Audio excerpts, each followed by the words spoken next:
bueno, mi gente. It is Thursday, which means it is weekend eve.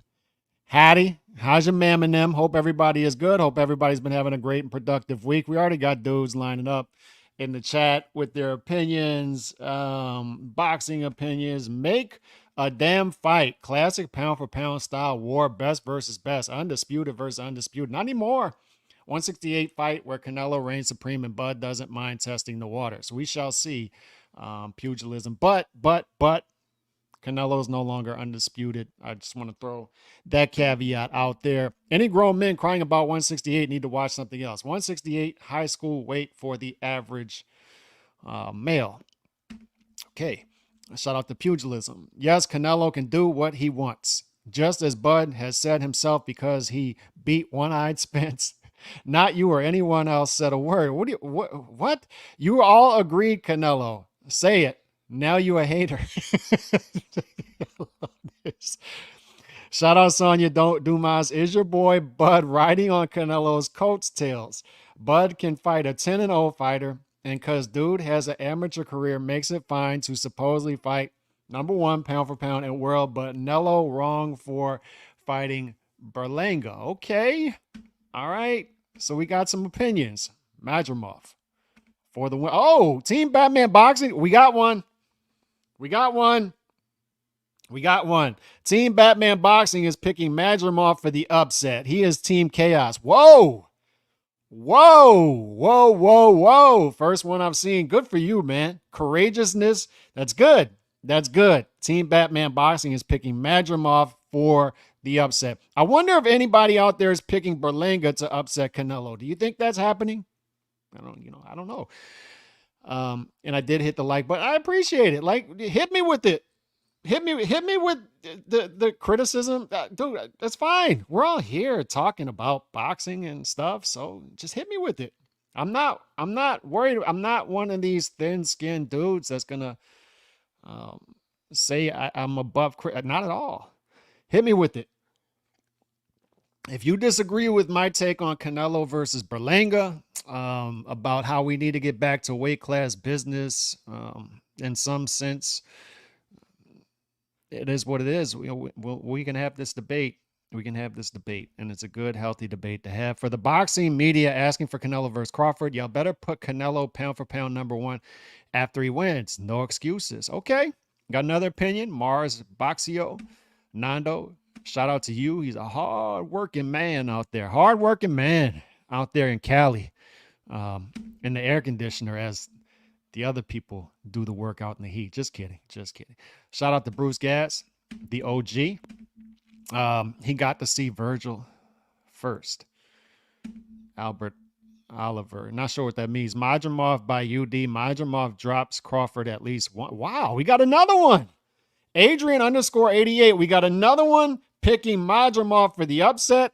I saw my guy at Chilltown Boxing yesterday say Madrimov is undervalued at 7-1 underdog and saying this is a closer fight than people expect, but Crawford's going to win by knockout, but it's going to be a trickier fight than people expect. So I'm just telling y'all, like, and this may be fight week stuff. This may just be fight week stuff. People start to get a little amped up. And generally what happens is the underdog starts to gain some momentum as far as betting odds, and they tighten, and then the sharp money hops on that as the square money drives the odds closer. That stuff tends to happen, right? But we got people picking Madrimov. Okay. All right. I think Craw wins, but it will be closer than folks think. Don't call me a tiki torch use. Shout out Troy Mack. Bud is blessed to have Turkey as his patron. All good. Calix, you're going to talk about the Olympic thing. Do y'all want me to talk XX versus XY? Because I really don't want to, but it does need to be talked about. It does need to be addressed. Like this is, if we have daughters, man, this is stuff we need to be focused in on and at least comment on. And it's not good. It's not good at all. It's not good. So we'll see. We'll see how the show goes. And by the way, the plan is in about 20 minutes, 25 minutes to have Jay Charre on the show. And he's going to introduce himself because he'll do a better job of introducing himself than I will. Sharp guy, understands the landscape of boxing, understands, I think, as good as anybody, where it's headed, where we've been the past 5 years, made some great predictions. So want to pick his brain on where this thing is headed and what we should be looking for, particularly when it comes to the Saudi soft takeover. I call it a soft takeover. You can call it a merger. You can call, but there's shifting landscape like we haven't seen since we've been following boxing. So it's something we need to pay attention to, and we'll talk about it today around the top of the hour. So look out for that. Kalex Madrimov will beat Bud better. Another one. Another one. And look, fellas, I didn't tell people to do this. I didn't reach out to people through text and say, hey, man, to make this fight look better, say Madrimov's going to put. I didn't do it. I didn't do that. This is all natural. It's organic. You got people picking Madrimov for the upset now. And this is what I'm trying to tell you for the people comparing Bud versus Madrimov to Canelo versus Berlanga. There's not really a comparison. This is something new. It's something fresh. It's a new weight class. And we've been saying for a while, if Bud loses, it will be taking on too much weight, moving up in weight. And we've never seen Bud pushed to fifth gear before and have a real threat in the ring. And if that happens, it's him moving up in weight class too high. So possibly 154 can start to give him that resistance. So we'll see. We'll see. In their studio page. Let me see. Let me see the link. Let me try to get Jay the link. Oh, there he is. I see him just pop up. So Jay, you should be good. Whenever I see you pop up, I'm we'll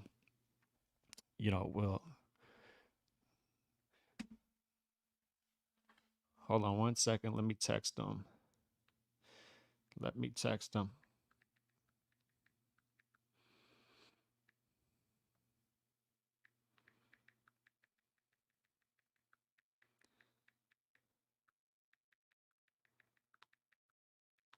I'll add you on. All right. So that's what we got. Olympics Boxing Committee is a disgrace. Let's see what we got. I can see and hear you. All right, I got you. Yep. All right. Remy, shout out to you. What's up, boxing fans? Mantis D-Style said it yesterday. Calix Bud is thinking too much on Canelo in that payday. Is it a banana peel fight? Is this Oscar De La Hoya versus Felix Sturm? And I understand Oscar lost the fight before to Shea Mosley, but the thinking was he's going to move up to 160, easily dispatch a Felix Sturm, and then fight Bernard Hopkins for the middleweight title right after that. But what happened in reality is he gets a gift decision against Felix Sturm because was not mentally prepared for the fight. It ended up being a banana skin fight for him, and he almost slipped. Really did slip, but was bailed out by the judges. And Bernard Hopkins, the Bernard Hopkins middleweight championship was almost ruined by that. It's the old marination play, right? The old marination play can get tricky. It can get tricky and it could be ruined. And that one was almost ruined. So this could be the similar situation. It could be Bud is looking past Madrimov in order to try to get to Canelo at 168. A lot of pressure knowing that Bud Crawford needs to not only win this fight, but look great winning this fight, moving up to 154, because he has to program the viewer into thinking that a shot at the 168 title against Canelo is legit. It's legit. This isn't just a novelty fight. This is a real fight. And it's a real fight because I look good at 154 moving up. Madrimov's a big 154 pounder. So Canelo being a smaller 168 pounder, it's a more realistic fight. So we'll see. We'll see if he looks past that. Madrimov is solid. Can't get that Eric Walker fight out of my head. Madrimov really struggled with journeyman level dude. He did in that fight. But he does have attributes, once again, Nando, and the attributes are switch hitter, athletic, possesses some power, possesses a chin. Bud does allow fighters to get to him early in fights so he can lure them into real fights where he wants them. He sets traps, he lures them in. And what happens if he does that against a guy with a great chin who can also punch and can go the distance with him? Then it becomes an interesting fight. And maybe Madrimov can do it. Crawford has beat Virgil before he fights Canelo. Has to beat. Oh, okay. All right. I have three daughters and none of them have a Y chromosome. There you go. Remy's in there talking about the Y chromosome. And the Y chromosome beat the hell out of the double X chromosome earlier. And the double X chromosome, you could tell, had no experience dealing with the Y chromosome. And we see what that does. So we'll talk about that stuff, fellas. We're gonna address it. We're not afraid to address the real issues here. No way am I. And I'm a Bud critic. LOL. 75-25 Bud versus untested Madrimov. I'm adding myself to the wishful thinkers, but in taking it one step over, bootleg GGG stops Crawford. Bootleg. Okay. Wow. This is 4. I just processed this. This is now 4 people picking Madrimov for the upset against Bud. 4. All right. Yeah, got the camo on. Virgil Ortiz says Madrimov loses easily. All right. People are picking Bud upset because of his weak record. If Canelo was fighting a 10-fight guy at 175, no one would be picking Canelo to lose, especially a same-size fighter. Okay. There's a clear example of Canelo's greatness, but so many narratives out there pushing the opposite. XX got whooped. Okay. So let's try quickly to address both of these issues. As far as XX versus XY this morning, I was troubled by it like a lot of other people. And let's put the trans thing aside for an instance, because for a minute, because that's an easy one to me. You're born a dude, you're a dude, you should fight dudes. And that's it. And we want to protect our daughters. I have 2 daughters who can compete, and I don't want them competing against or using restrooms with XY. Here's the thing with this situation earlier is this is something that's a little bit trickier, although still simple at the end of the day for me. This was intersex XY competing against XX. And there are rules and regulations set up in boxing to protect XX from XY. Whether people want to tell you differently or not, that's what we've got. And I'm mandated to feel empathetic to people who deserve empathy. They do. And intersex XY deserves empathy because nobody around them understands what they're going through, and we have to have some empathy there, fellas. We just do. It's a much different situation than I was born this way, clearly born this way, but I feel a different way. It's like, no. We're not doing that. And we're not changing society to fit you into that, whatever you think you are.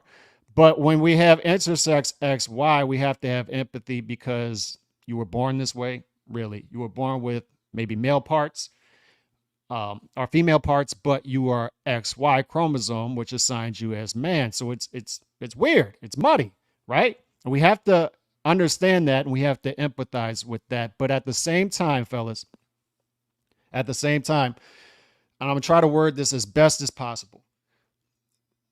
There is a broad society out there, and there are rules and regulations set up to protect people within this society. And within female boxing in particular, there are rules and regulations set up to protect XX from high level of testosterone, XY, men, Joanna man types who would say, I'm this, I'm not that. And we have to protect that. And we have to protect our daughters from that. And it's come to the point, fellas, where we cannot trust the women to do it. And I don't want to sound chauvinistic, but as men, we're mandated to step up for our daughters, our sisters, our mothers. We're mandated to do it. We have to do it because we're the only ones who are going to do it. So we have to protect them against these forces, stuff that's happening, and them possibly getting beat to a pulp because things are unfair for them. And although I feel empathetic and I feel bad for an intersex XY, because once again, this is out of their control. This is how they were born. This is really how they were born. I'm born with female parts, but I have male chromosomes. This is very true. And it's 0.001. It's very small percentage. But what I'm saying is we can't change society as a whole. We can't change the rules and regulations for this small, extremely small percentage. We can't. And this is where we get over empathetic. And it's dangerous being over empathetic. It's dangerous being too nice. Nice people can create a lot of problems in society. And this is one where we have to draw a line in the sand and say, X, Y, off limits. If you have the Y, you can't compete against XX. Period. Period. You have to play up instead of playing down. XY, you got to play up to XY. You can't play down to XX. And everybody knows what I'm talking about. Everybody knows that, look, I coach youth sports. There's this thing in AAU basketball where coaches will agree. Girls don't have enough competition in the 6th grade level, so we'll play them down against 3rd grade level boys so they have more competition. We've all seen the women's U.S. soccer team who gets a gold compete against 15 U boys and lose 2-0. We all see this stuff, what happens. I coach 7-year-old girls. They're nowhere near where my 7-year-old boys were a couple of years ago. Nowhere near. I got 10-year-old girls that I'm coaching that are nowhere near my 7-year-old boys. We all know there's a gap, a huge gap. And when we talk about fists, when we talk about combat sports, when we talk about rear naked chokeholds, we have to protect our daughters. We have to protect them. We have to stop doing this thing, fellas, where we want to look like, we want to virtue signal. We want to look like and that's over empathetic. I have empathy for this person. I really do, man. Like, this is not, I feel empathy for this person. I do. I feel bad for them that they don't really have a place in society. But at the same time, when it comes to this right here, and I'm not talking about transgenderism, because that's an easy one to me. And I'm not going to get into that here. But when I'm talking about what happened this morning, XY, you got to compete. You got to play up. You got to compete with XY.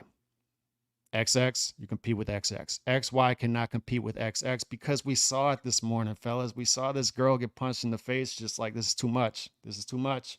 I can't do it. And when does this end? When does it end? Do we have to see a woman get beat to a pulp, end up in the hospital, possibly in a coma, possibly die, brain damage, because nobody is willing to step up and call this what it is? Draw a line in the sand. Be men. For the love of God, be men. Draw a line in the sand and protect our women. That's all I'm saying. And this is years and years and years of us pandering, years and years and years of us refusing to draw the line in the sand because we don't want to look like the bad guys. It's come to the point we got to risk looking like the bad guys. Because once again, it's going to have to be the men to do it, fellas. The women are not stepping up. The women are perfectly fine with men coming and competing against them. The men are going to have to be the ones to step up and say, no, we're not doing this. We have daughters. We have sisters. We have wives. We're not doing this. We're not doing it. We're not allowing it. That's where we're at. Nando Yamas, 499 super chat. Wish you were going, Calix. I wish I was too, man. Playoff basketball starts this weekend for my leagues, so can't make the trip to LA, but I will be out there in the fall for a club card because to be honest, I'd much rather the club cards. I would. I love the club cards. So I'll be out there for one of those in the fall, watch some college football while I'm out there and have a good time. I'm ready to go camp. Okay. Cool with me. All right, I'm going to get Jay on in a minute. Let him introduce himself. Let me get to this last super chat right here. Speak on IOC allowance on the XY fighting females. And I will. We're going to get to that, Remy, because me and D-Style got something cooked up on the next show when talking about that, because we both have strong opinions on it, and we're going to get to that. Don't worry. But I appreciate the $5 super chat. Let me get Jay on here and see if he's ready. Let's see. Let me try to get this set up real quick. Let me see. All right. Jay, you there? Yo. Hey, what's going on, Jay? Jay, the great Jay Chaudhry is here. Am I pronouncing that last name right? Yeah, bro. Everybody fucks it up. It's Chaudhry. You got it. Chaudhry. Gotcha. I appreciate you coming through, man. And Respect. I'm not an interview channel, Yeah, but there are a few people I make exceptions for, and you're one of them because as I'm watching the past couple of years, you yeah. started to fly on my radar and you're making these predictions. I'm like, who the hell is this guy? He's making all these predictions that are coming true. And then you continue to make these predictions that come true. So introduce yourself to the chat and all the people that are going to be watching in the archive.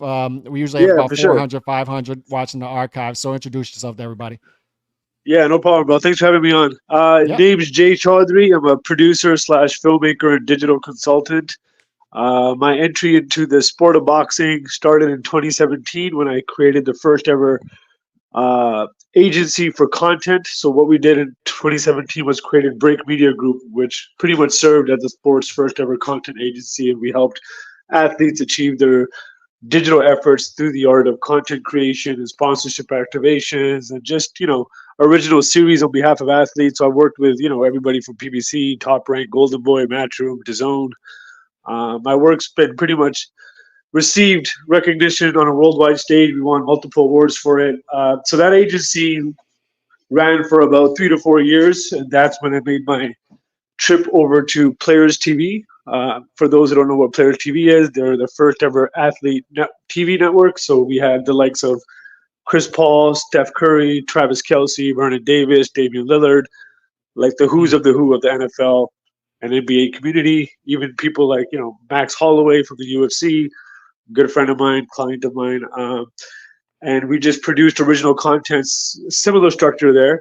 And now I'm the chief digital officer at Nyland, which is the first ever, again, another organization which has an original niche market where we help collegiate athletes NIL? take Is that their NIL? yeah Is that NIL? NIL exactly, yeah. So we pretty much help student athletes achieve their name, image, and likeness efforts outside the sport on a collegiate level. So that's where I'm at now. I've always remained a boxing fan at heart, and because of my knowledge in the digital space and specifically the streaming era, I'm able to make these, as you said, absurd predictions only because I can. It's easy to forecast what's going on and where the world is headed. But now that we're moving into a more political kind of landscape, my Yeah. attention is focused more on, the socioeconomic paths of what's going to happen in the future. And it doesn't look too good for the country, to be honest. Which country in particular? USA? Because are you in Canada? Yeah, I'm in Toronto, bro. Okay, so when you say the country, do you mean USA and Canada, or Yeah, USA, we're or both just fucked. We're both fucked, yeah? bro. I feel, and that's what I'm seeing too, and I don't think people really understand where that's headed. And I want to get into that, and I'm making a note of that right now because we need to talk about that. Sure, 100%. Yeah. But do you think boxing's behind on name, image, and likeness, in particular, as opposed to other sports? Yeah, hell yeah. We've always been behind, man, because unlike NBA and NFL or MLB or NHL, where they have sports agencies who do that for their athletes, Hmm. and because of the fact that they're kind of like pre-trained on the notion of how important brand and image is, because most of these guys go through college and university, right? So they already have programs that kind of apply to them in which they're kind of brought up in that system. Or like, hey man, if I get drafted to the NBA, I better start making noise now. Versus boxing, I mean, you know how it is. You start like on a very low end. You go to the amateurs. Most of the times, these boxers are high school and college dropouts, so they don't really understand financial literacy or marketing or branding or even how to open up a fucking bank account. So it's They're like, taken yeah, advantage of. They're taken advantage of by low level power brokers who are looking for short yeah, term gain and no long term vision. exactly, brother. That's exactly it. So is that what you're trying to do? You're trying to replace a lot of these low level, really dirty and evil managers who are talking these guys into bad deals because they want short term gain and trying to get these athletes to look at a more strategic long term vision. Yeah, for sure, man. I mean, the vision for Break Media was exactly how you just said it. We signed on boxers, and at the time, like if Break Media was still running today, we'd have some of the hottest superstars signed to our agency because we signed Scrappy Ramirez, Jermaine Ortiz, Lucas Body, who just had Knockout of the Year. We had Dayon Butt out of Philadelphia. I mean, we had like literally like the current go getters. We had the Fernando Vargas family on board with us, so it's like we had a really cool pool of athletes that today would have been signed on to break. But unfortunately, the company shut down in 2020 because of my departure. But Essentially, that's what we were doing. We were acting as the missing link between the fighter, promoter, and manager, because none of those guys who I just listed were doing anything that's going to benefit them outside the ring. They're more or less just money grabbers, right? Like low end stuff. And then you'd get like the average manager who gets like the local mechanic shop to sponsor his fighter and put their logo on his fucking shorts. And that's as far as sponsorship. That's as far as sponsorship fucking went, bro. You know what I With mean? the hat, they got it on the hat. They got like the local Yeah, like dealership on the hat. yeah, bro, and it was a mess. And then in terms of like how the network did their things, like they just had the Corona logo. Like now that DAZN came in and Eddie came in, and now that Turkey's coming in, you'll see all this stuff changing. I mean, I'm sure you see it already. Like the Yeah. match already look different with tons of sponsors. OnlyFans are involved now, which is another subject altogether. But and their agenda, what they're trying to do. But you have fighters like Jake Paul completely changed the game, right? Like he came in and showed how Yeah. it's actually done on a marketing level. So now fighters are eventually waking up, but make no mistake, Break Media was first, and we were the first ever agency in boxing to introduce this entire concept where nobody else was doing it. So the inadequacy, the incompetence of managers and promoters have left a vacuum for disruptors to come into the sport. You're a disruptor, Turkey Al-Sheikh at a huge level. I think he's the biggest disruptor in the sport right Yeah, now. Um, yep. so do you see managers eventually, for the most part, because they'll always be there in some form, but for the most part, do you think they eventually go away and are replaced by people like you who are getting way more detailed and scientific when it comes to the data, and not just looking at stuff, archaic stuff like Nielsen ratings and stuff like that? Right. Which people who don't understand Nielsen ratings, you got like 30,000 boxes throughout the country, and they think that they can get accurate readings off of that.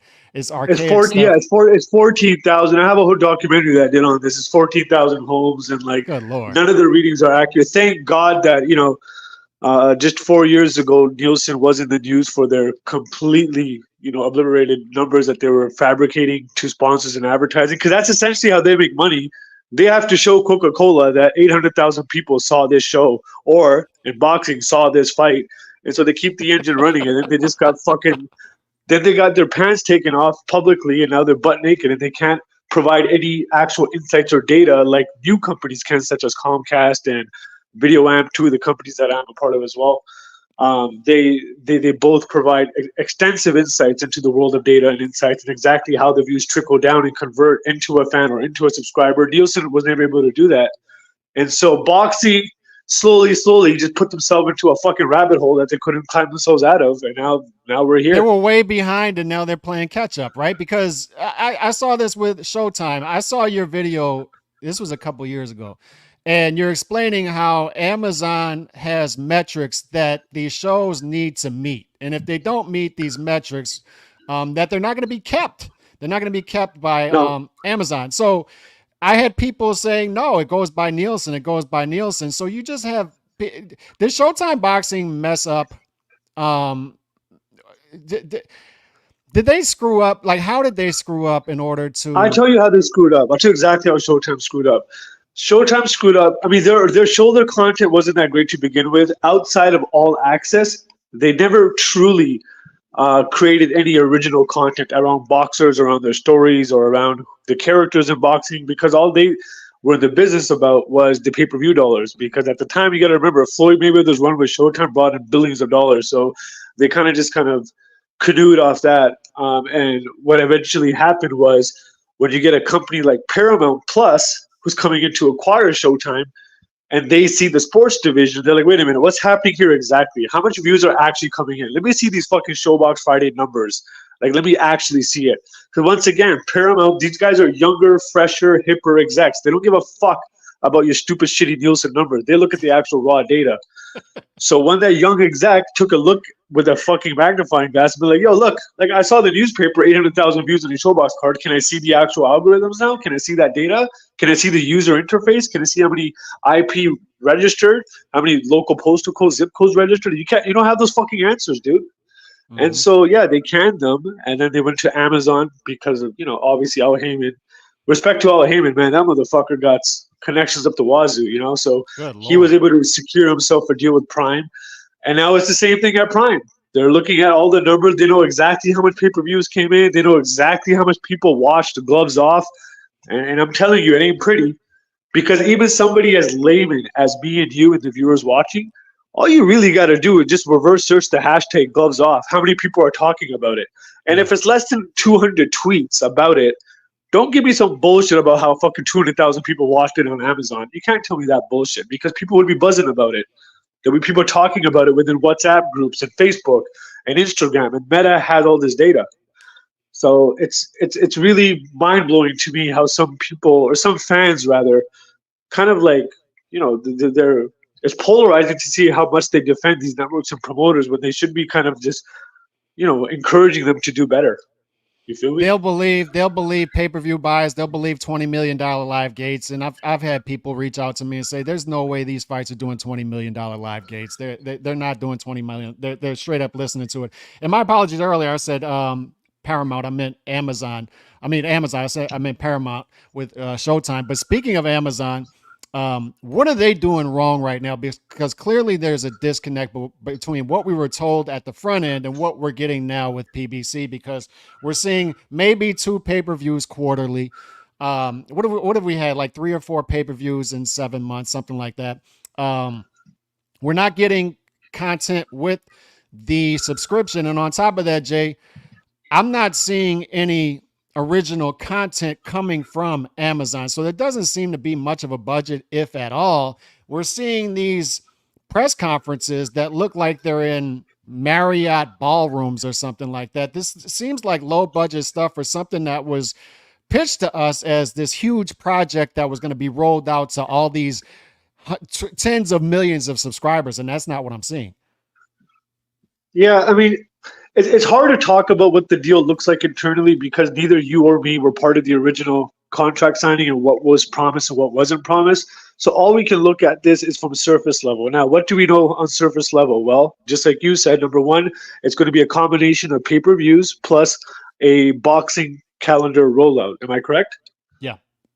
Okay, so far we've gotten a few pay-per-views, which we don't know how well they did or how well they didn't do. We'll just take it for what it is there. But let's talk about more of the content side, which I agree with you on as well, which is there is no content. Outside of Gloves Off, it's like the same cookie cut repeat system that was broken at Showtime. They're bringing it here now. And who's the head of the helm here? Steven Espinoza. So it's his. This is all his execution at the end of the day. Amazon, whatever the deal was with Showtime originally.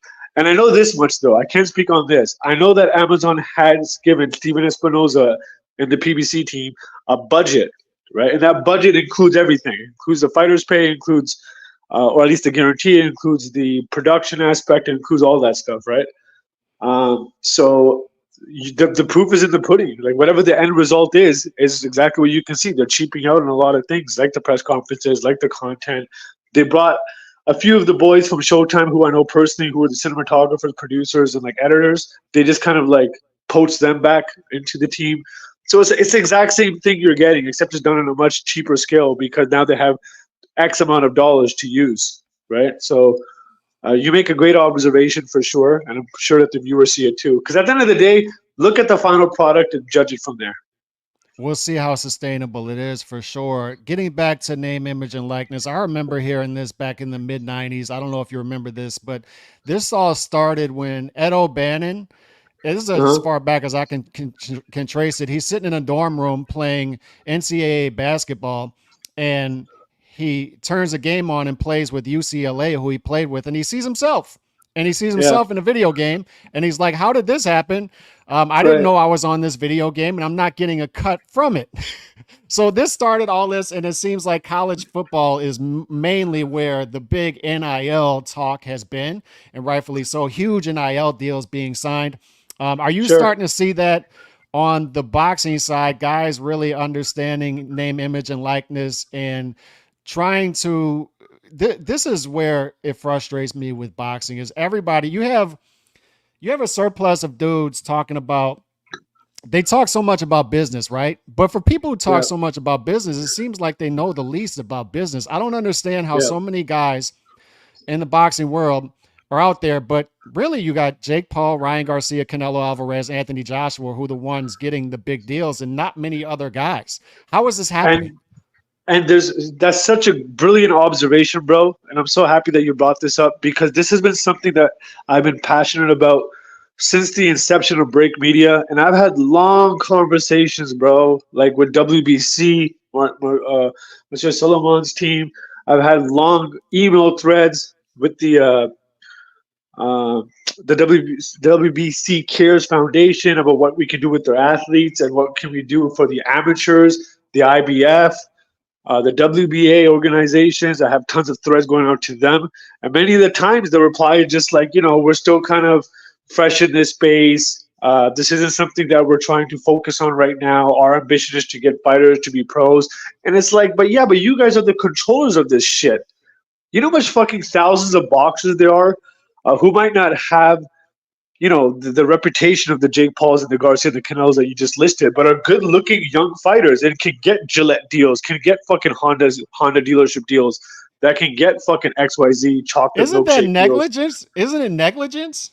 I mean, It is really? because you're not truly not giving a fuck about your fighters. The only reason why you care for them to get pro is because you can make dollars off of them later when they win your fucking belt. But if you truly wanted to give a fuck about fighters, you start them. You look at what the NCAA is doing. You look at agencies such as Break Media and people like Jay Charre, take them seriously, bring them onto your team to come up with a fucking 24, 36, 5-year plan of how we can build these athletes from the amateurs. Because our amateurs is the NBA version of NCAA. Am I right or wrong? Our You're right. amateurs. It's like that. That's the NCAA of boxing where there's thousands of athletes competing to go pro. One day, hopefully, get drafted, quote unquote, in boxing. Hopefully, you go pro. Sign with Top Rank, which is our NBA team of Lakers. Sign with fucking Matchroom, which is their version of the UK teams. It's like we're beginning to look more like a league style sport. So we need to start acting like one and start making sure that there's people in place that can benefit our athletes for the long run through name, image, and likeness deals. Absolutely right. Yeah, you want at the end of the day, you want to make money not getting hit. Where all of our goal is to turn our active income into passive income. That's rich dad, poor dad. That's what Kawasaki. We want to turn our um, active income into passive income so we don't have to work forever and our money can make money for us. I don't understand how I'm looking out at the boxing landscape. Every other sport has endorsement deal, endorsement deal, endorsement deal for their athletes. And boxing has a handful of guys who have real endorsement deals. It's maddening to me. I don't understand. And it's laziness at the end of the day from the manager standpoint because they get a percentage of it. So why wouldn't they work for these deals? Yeah, man. I remember a very healthy conversation I had with Terrence Crawford and his agent. This was like years ago, and we were planning out like a whole original series for him. He's a great dude, Terrence, and I remember him telling me when we first spoke, and he was like, "Yo, Jay, man, we need more people like you in this fucking sport, bro. Because Top Rank ain't doing shit for me. These guys ain't fucking scaling me at all. Like, I think what we have here will be something cool." Long story short, it didn't pan out. And that was because he started getting these big fights and all that stuff started happening. If you remember 2018 Crawford, he was on a roller coaster there. But Mm-hmm. what I took out of that conversation from Crawford and what we spoke about was the fact that there are so many people like Crawford who at the time didn't just get the opportunity to be a superstar. Luckily for him, and I'm so happy to see him in this light now, where he's getting treated like a superstar. Like now he's going on like YouTube podcasts, he's in prank videos, he's on fucking late night podcast streaming shows, which is our version of late WWE. night TV. Yeah, WWE. WWE, which is huge, right? And this is the kind of stuff the Top Rank should have been doing for him, right? So when Bob Arum said in an interview once, and I love Bob by the way, but so when he said in an interview once that Crawford just isn't sellable, doesn't put asses in seats, well, because he didn't do your fucking job. Look at him now.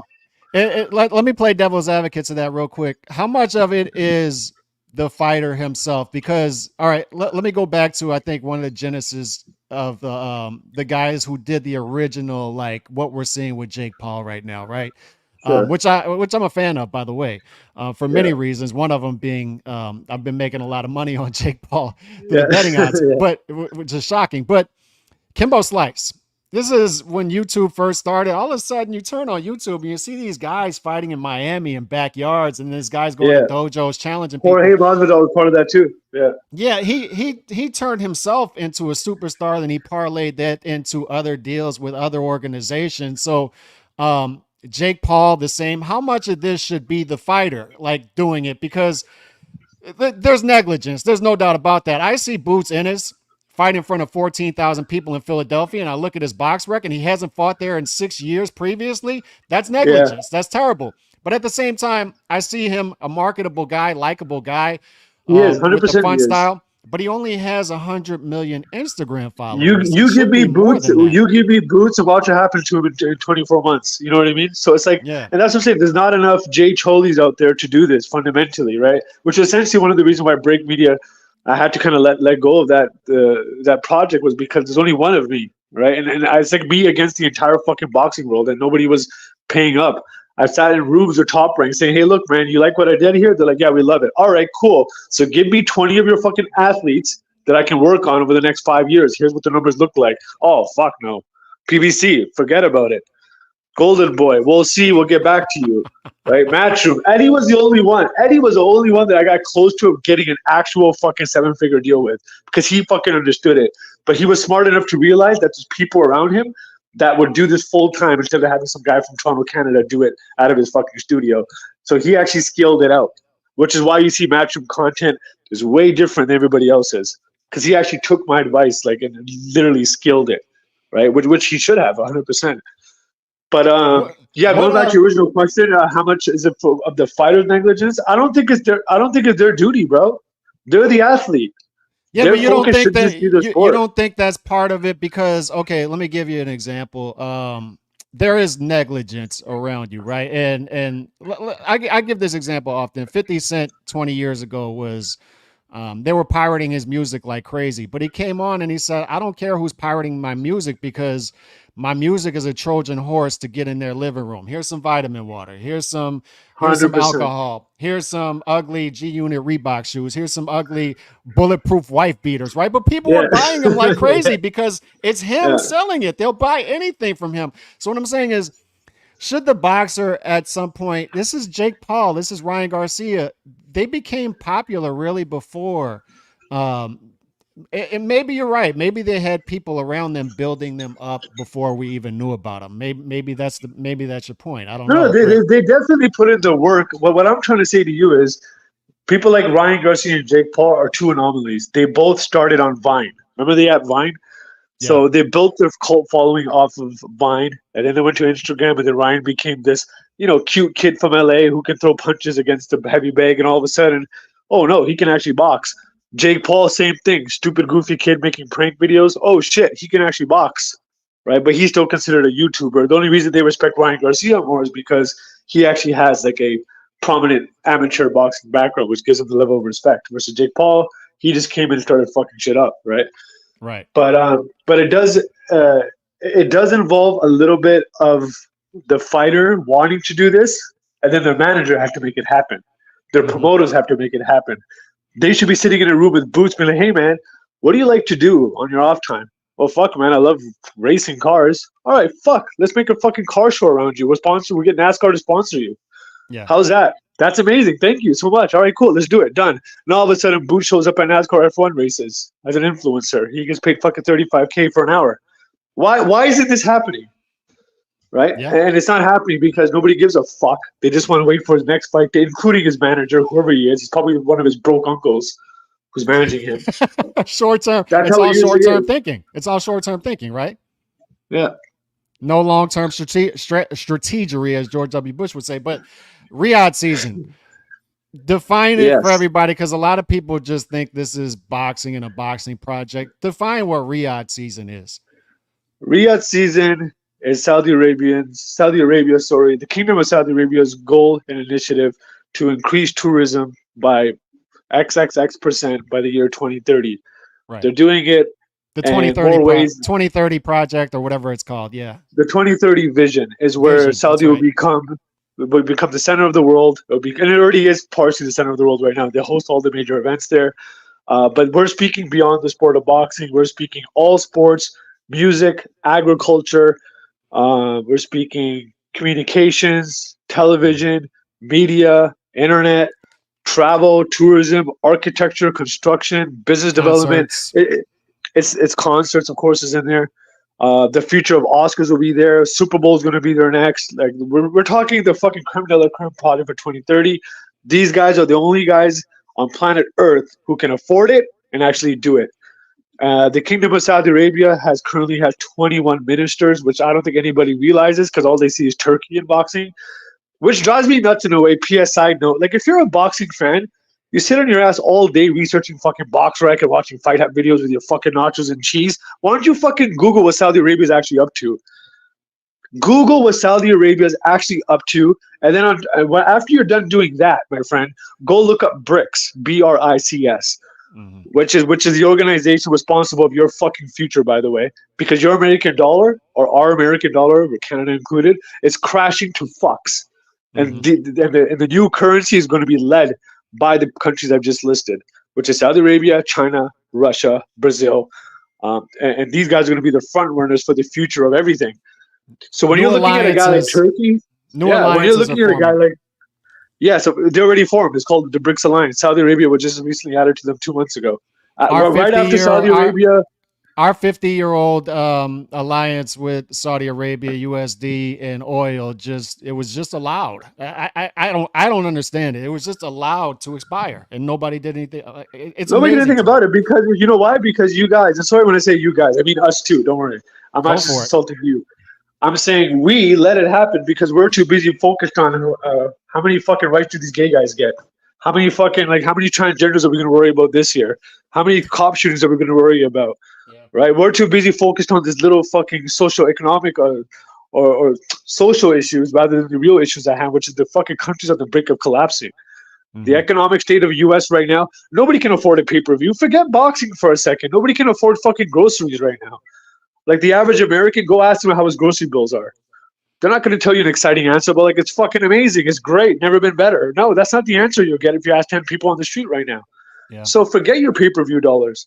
Turkey, yes, he's one of 21 ministers who's coming to boxing. He's dressed up as the savior of boxing, but in reality, he's taking your shit away. He's taking all of our shit away. He's bringing it back to Saudi.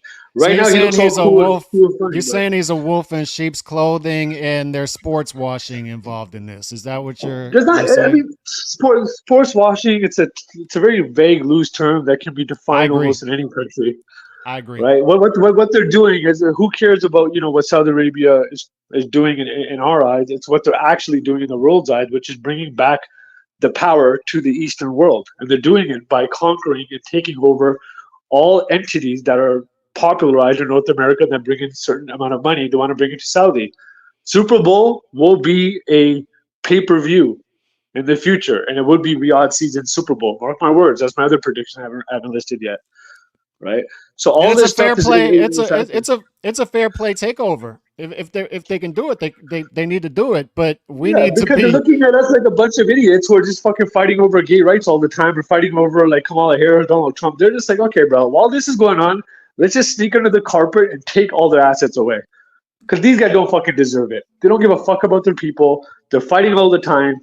The country doesn't make sense anymore. Like let's get what's popular and put it here.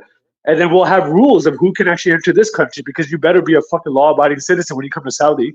I'll tell you that much, right? And they're trying to clean up the world in their own way that they do things. And so I've heard golf, LIV, that was a big problem for a lot of golf fans. My uncle included. He was beside himself that the Saudis were able to come in and take control of golf the way they did. But this is the new landscape, like you said. And I think people are naive to this. I think things are changing big time, and we better get ahead of this. We better get hip to this because the Saudis are taking over. But the thing is, I focus on sustainability of things. But what you're saying is it's much bigger than the sustainability. When you talk about 21 ministers and a whole, this is much bigger than just boxing, and they're willing to lose 10 million per event. Because there's no way, Jay, there's no way they're making money on this LA card. No, they don't care to make money off this shit, bro. Anybody who thinks Turkey's in the business of making money in boxing is fucking out of their minds. Boxing is, first of all, it's his personal passion. He probably had to beg the king, like, let me have this one. Let me have this one. He's all right, fucking Turkey. Go take boxing. Go have fun with it. Just make sure by the year 2030, everything's back in Saudi. He said, gotcha, king. And then he let him go to his U.S. and do all these deals. He's brokering all these amazing deals. They've given him a fucking $1 trillion budget to do it. And he doesn't give a fuck. They're not here to make money. They're here to grab the attention of civilization and athletes and sponsors and brands and promotion companies. And that's one of the biggest takeaways from this. If they were to grab Golden Boy, PBC, TR, which more than likely is going to happen, say goodbye to boxing forever. It's no longer an American sport. And I'm wondering if the government will even give a fuck if that happens. By the looks of it, I don't think they will even blink an eye. They wouldn't even care about it. Because by the time that happens, America's going to be in a totally different nightmare state. That boxing will be the least of the worries, right? Do you think that anything's gonna get in the way of this? Because I see like UFC right now is facing a humongous lawsuit that may lead to unionization in that sport. I Yeah, don't know where. My best prediction would be that the promoters are going to be bought out. It's going to be pitched as a merger, right? Everybody's going to be right, involved in it, but right. these guys are going to turn into glorified brokers. The promoters, managers are Yep, eventually going yep, to be out of the sport and be replaced, and yep, yep. sanctioning bodies are going to be bought out and consolidated. Do you agree with that as well? Like, do you Yes, I agree with do. this I assessment do. as a whole? And on top of that, they're going to try to consolidate the networks into possibly one network like the Zone. I think the ESPN deal The is zone going will to be the front expire. runner.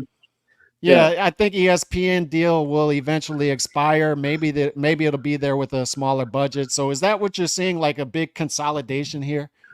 Yeah, so I don't know if you heard or not. Let me just, as I'm talking to, because I forgot the name already. I just tweeted it because it just happened 3 hours ago. Let me 1 second. Let me quickly look at this right here. So it's called Venue Sports. So Venue Sports is launched today.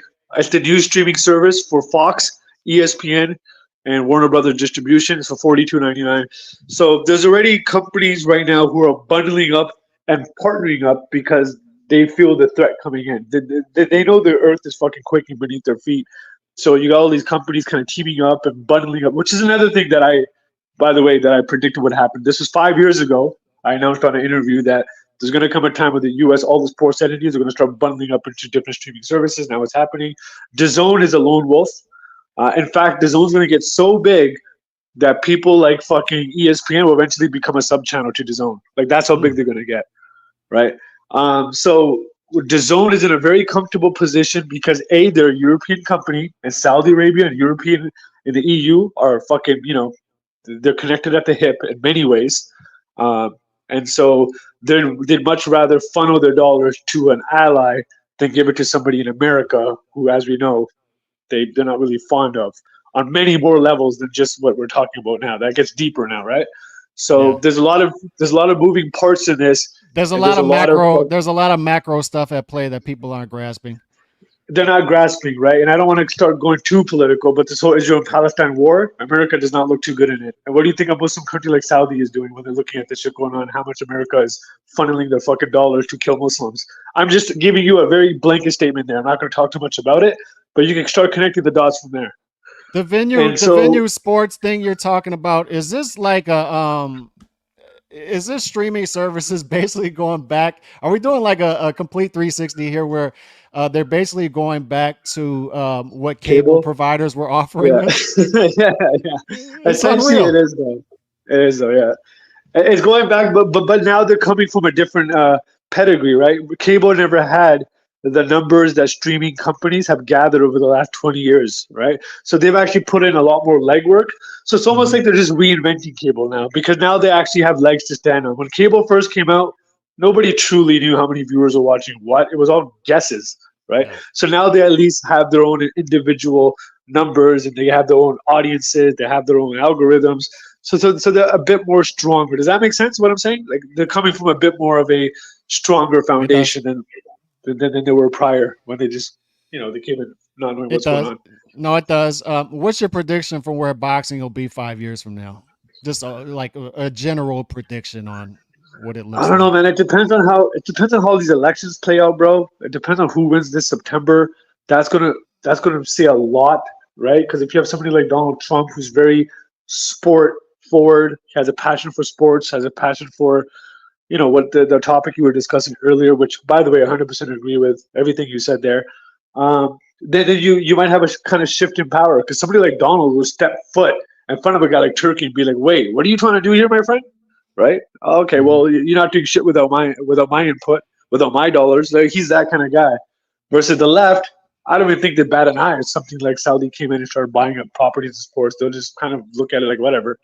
And I'm being honest when I say that. There's no passion behind anything that the left is doing right now in terms of Saudi coming in and, essentially buying up all these athletes and making them ambassadors of Saudi Riyadh season. Like, where's the government official? If I was in a government official, I'd be like, excuse me, Terrence Crawford, an American champion, is now an ambassador for Riyadh season? Where are your American fucking values? I'm just talking from a point of like an American No, consulate, somebody who would care about what's happened to American culture. I definitely have a say in it. Somebody like Donald Trump would have a say in that.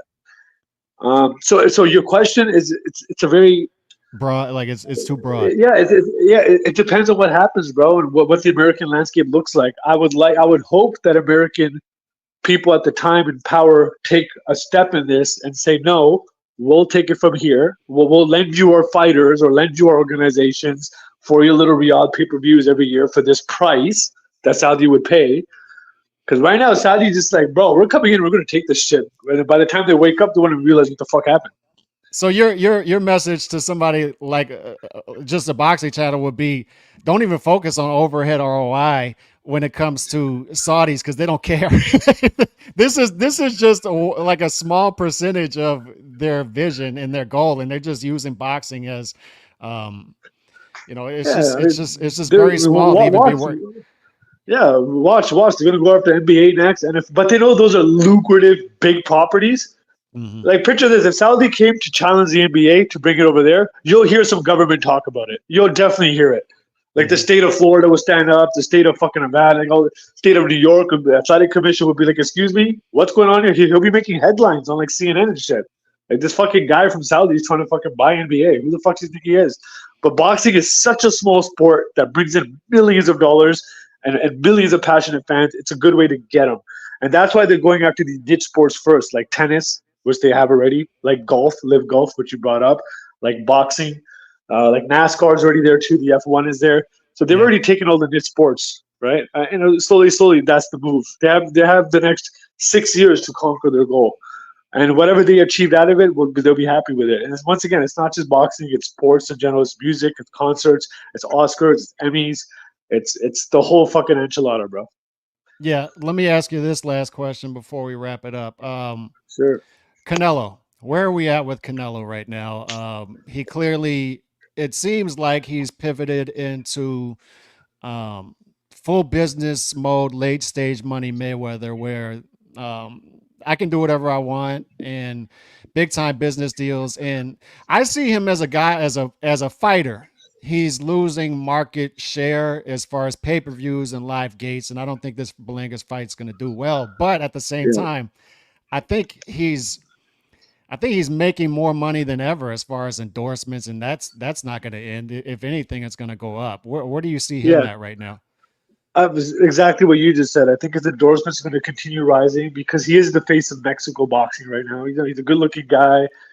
He's a crowd pleaser. He's fan friendly in the public's eye. In boxing, he's not really liked because he keeps taking these like mid-tier level fighters, which we all know aren't going to like give the fans what they want to see in him.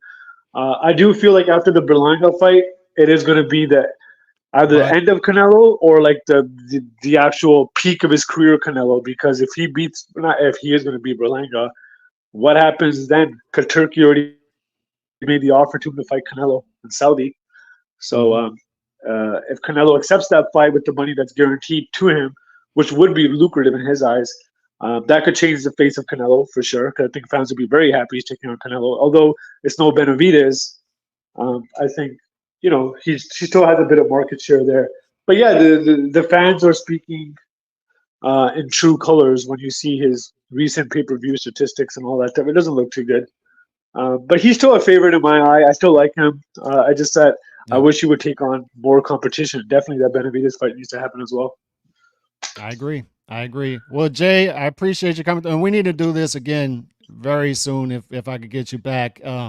And for people who want to follow him, because most of my audience comes from Twitter or Sure. Yeah. Elon's X, it's at producer_JC, at producer_JAYC. So go ahead and give him a follow there. Thank you, brother. Appreciate that.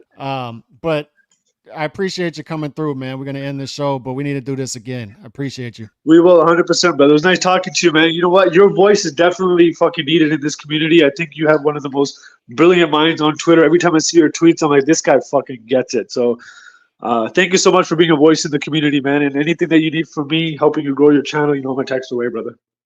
Appreciate you. Thank you, Jay. All right, brother. All right, we're going to wrap this one up. Y'all have a good day till tomorrow. God bless. Peace.